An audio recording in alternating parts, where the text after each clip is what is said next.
हरियाणा के रोहतक में बाप बेटी के डबल मर्डर मामले का खुलासा हो गया है। इस मामले में 2 आरोपियों को पुलिस ने काबू कर लिया।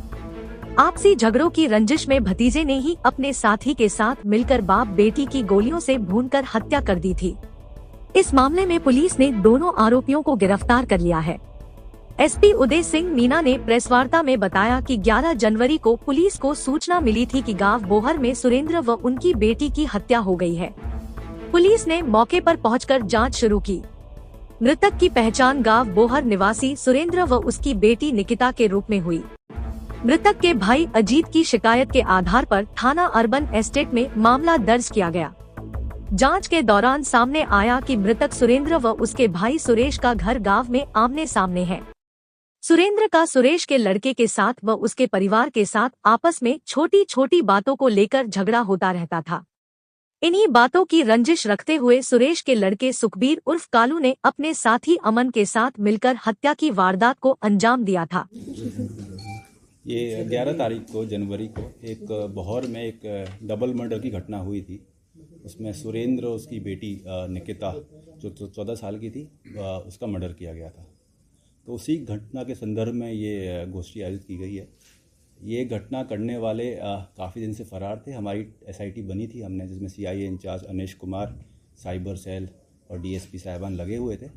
तो काफ़ी मेहनत करने के बाद, 7-8 दिन की मेहनत करने के बाद कल इनको हमने अरेस्ट कर लिया है। दोनों जो कातिल हैं वो अरेस्ट हो चुके हैं और उनकी 5 दिन की रिमांड मिली है। कौन है, क्या कारण क्या? देखिए, मारने वाले जो अरेस्ट हुए हैं वो एक सुखबीर है उर्फ कालू, पुत्र सुरेश, वो भौर गांव के रहने वाले हैं। और उनका एक दोस्त अमन उर्फ रिंकू जो विजयनगर का रहने वाला है।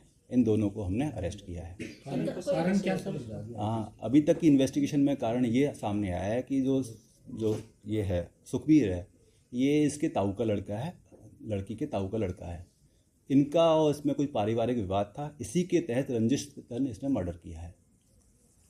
सर, इसने वेपन कहाँ से थे? वो अभी अरेस्ट हुए हैं। इन्वेस्टिगेशन के दौरान वो अभी बातें खुलेंगी। तो सब क्या मतलब बच्ची को तो बेड पे ही मारा और उनको जो पशुओं का बाड़ा था उसमें मारा गया है। हाँ जी। तो किस तरीके से इसने देखिए, वो अभी इनसे रिमांड पे लिया गया है 5 दिन की। तो पूछताछ में और घटनाक्रम का खुलासा होगा।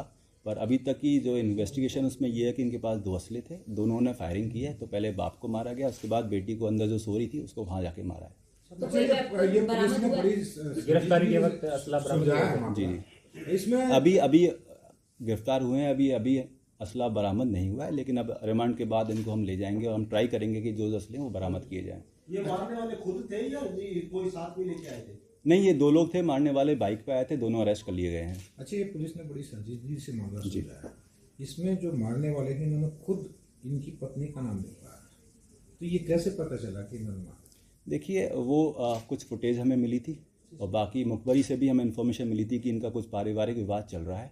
तो उसी के आधार पर हमें लीड के हमने काम किया है। और जब हमें पता लगा कि ये लोग भागे हुए हैं, फरार कर रहे हैं, तो हमारा और जो भी शक था वो गंभीर हो गया। तो सर किस तरह इनको हमने कल पंचकुला से पकड़ा है।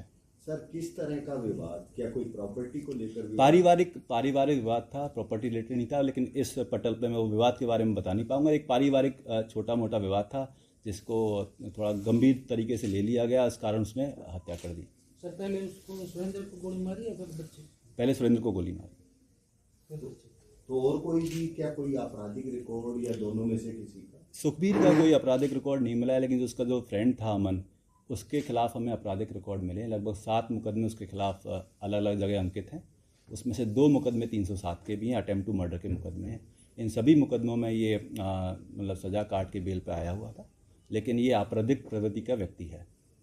अच्छा, जो बेटा था इनका, उससे रिलेटेड भी कुछ था कि उसको भी मारना था या नहीं, ऐसा कुछ था? ऐसा अभी हमारे संज्ञान में नहीं आया। बेटा अलग कमरे में सो रहा था और उसके